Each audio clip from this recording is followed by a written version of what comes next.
So, we're in a rather chaotic political period right now, as you may have all noticed. That certainly manifested itself in the American election, which is still causing all sorts of perturbations. But you can see the same thing happening in, let's say, in Europe for the time being, right? And what you see happening, roughly speaking, is that the divide between the left wing and the right wing is growing. And extremism on both ends is also growing. And really that's not a good thing, because we've had extremist right-wing movements in the last 150 years, and we've had extremist left-wing movements, and they weren't pretty. And maybe we don't want to bring them back. And so we have a serious problem. All right, so let's take a look at that for a minute and look at it seriously. So let's look at the left. And so I'm going to tell you some things about the left.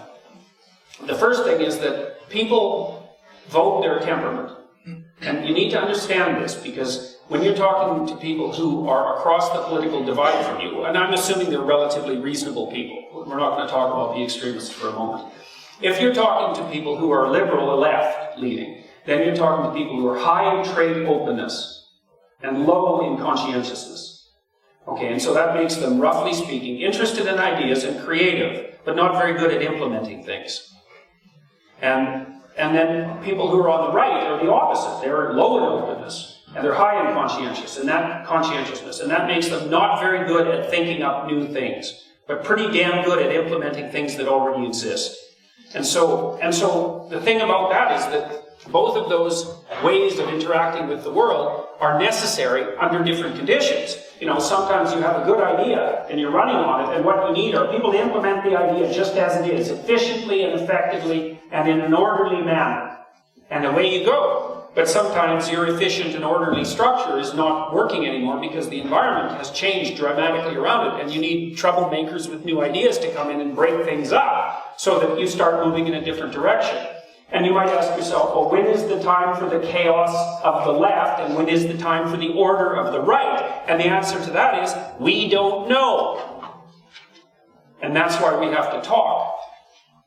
Because the environment moves around on us, right? It's constantly shifting underneath our feet. And sometimes it shifts so that we have to shift to the left to stay in the middle. And sometimes it shifts so that we have to shift to the right to stay in the middle. And the only way we can figure that out is by having political dialogue. And that's part of the reason why I'm a strong free speech advocate, is as if I should have to defend myself for such a foolish thing. No, obviously.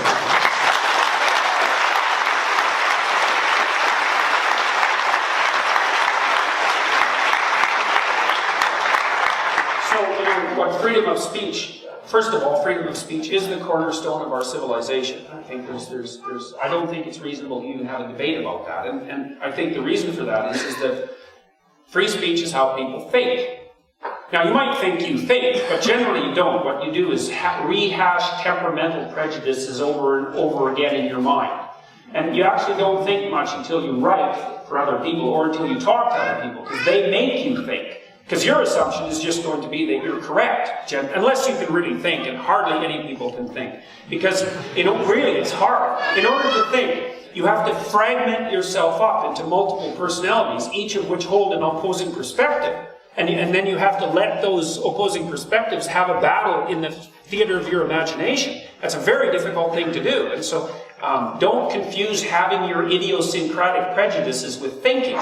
You have to be technically trained in order to think, and it's very uncomfortable and painful, and so people don't like it at all. So generally what you do, though, if you speak, is that you put forth your view of the world, perhaps in the best manner that you can, but also loaded with your own prejudices and biases, and your ignorance as well, because you have to speak from your restricted perspective, knowing as little as you do know, and with your personality, first and foremost in your utterances. And then other people correct you.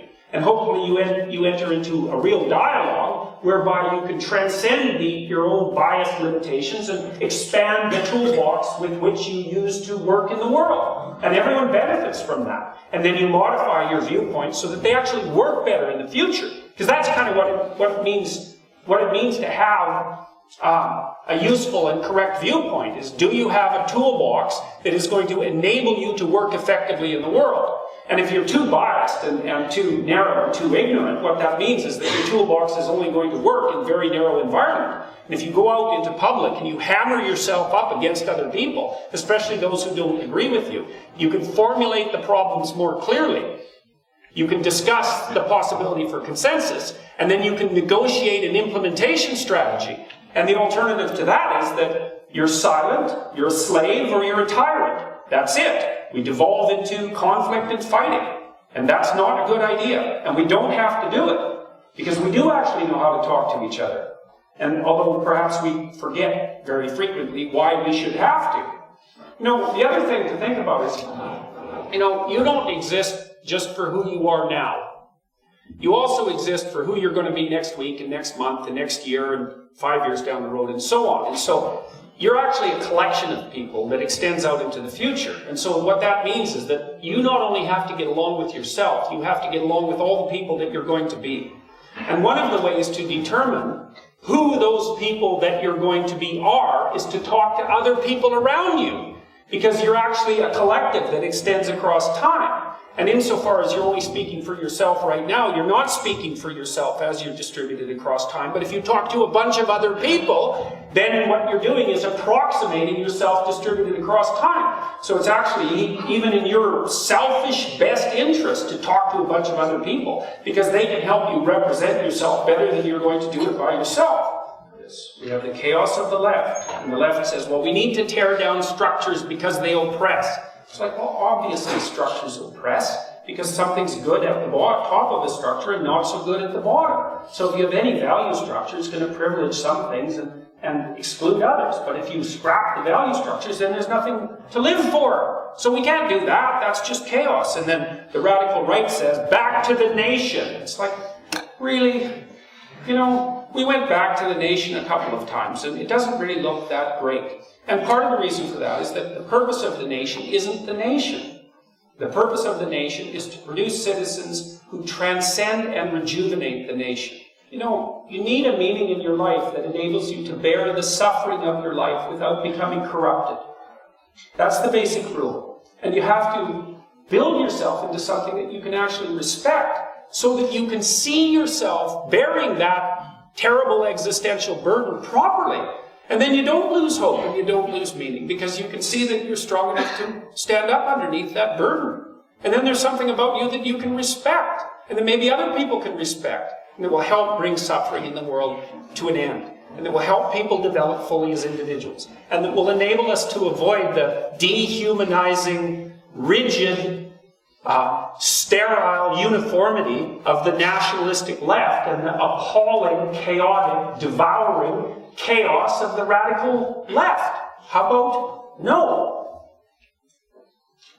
The individual.